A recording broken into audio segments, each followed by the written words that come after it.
Hello and welcome to Echoes of Elgin, timeless tales from the Elgin History Museum.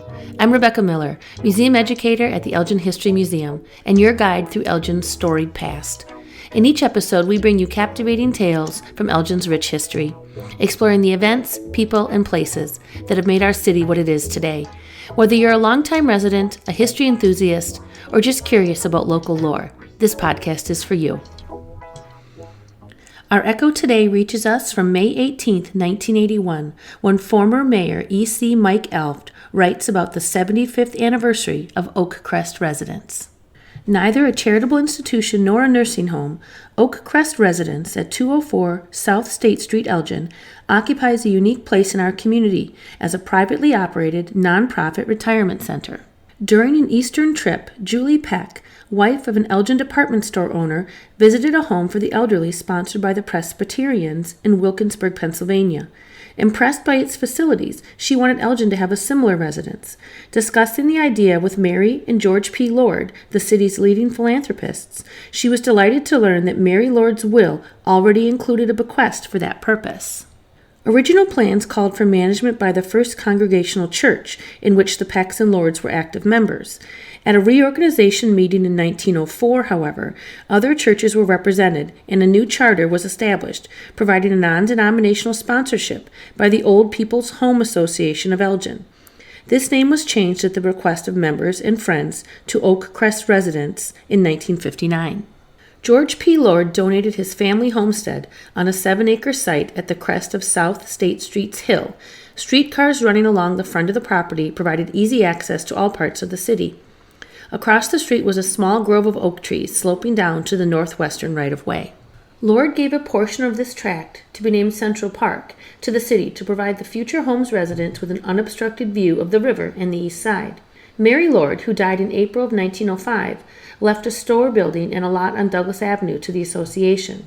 In addition to the site, her husband gave 50 shares of Diamond Match Company and 90 shares of First National Bank stock. Altogether, the Lords gave in cash and property more than 3/4 of the original endowment and building fund. The former Lord home was razed, and construction of a new building was begun in the summer of 1905. The architect was W. Wright Abel. George P. Lord, chairman of the building committee, died at the age of 87, a few days before the home formally opened in September 1906. About 20 acres of land in the rear, called Lord's Pasture, was then unsubdivided. A garden supplied residents with seasonal fresh vegetables and a surplus for canning. A cow and chickens to provide milk and eggs were acquired in the spring of 1907. The physical plant has been enlarged and modernized over the years.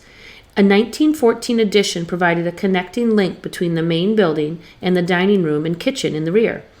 A 2-story western extension to the south wing in 1928 included 7 bedrooms and a large lounge. Fire, dreaded by all homes for seniors, broke out about 7 a.m. on December 22, 1919, as the residents were assembling for breakfast. Starting around the chimney directly in the center of the main structure, it spread rapidly over the entire roof and completely gutted the second floor. Much of the building was damaged by water used in fighting the blaze. The 41 women residents all escaped injury and were cared for in private homes until the home was rebuilt in 1920, and a complete set of fire escapes added. Later, a sprinkler system was installed. Over the years, Oak Crest has had hundreds of residents who brought with them memories filled with the events of long and useful lives. Mary Briggs, an Army nurse during the Civil War, was once a member. So was James Fairchild, a watch factory foreman who helped organize Elgin's first YMCA in 1867. Another resident, Lois Hillis, was an acquaintance of Abraham Lincoln, who had visited her during an illness. Her local music school, with classes in note reading, began the serious study of music in Elgin. Oak Crest, in its 75th year, is about the same age as many of its current residents. Like them, it can look back on its achievement, take pride in its experiences, and find ever new ways to adapt to change. Of course, years have passed since our story was written in 1981. Oak Crest Residence is now in its 118th year. Thank you for joining us on this journey through Elgin's history. If you enjoyed this episode, please consider subscribing to our podcast and leaving a review wherever you listen. For more fascinating stories and updates, please follow us on Facebook, Twitter, and Instagram, and visit our website at www.elginhistory.org. Thanks for listening, and remember, history lives on in the echoes of Elgin.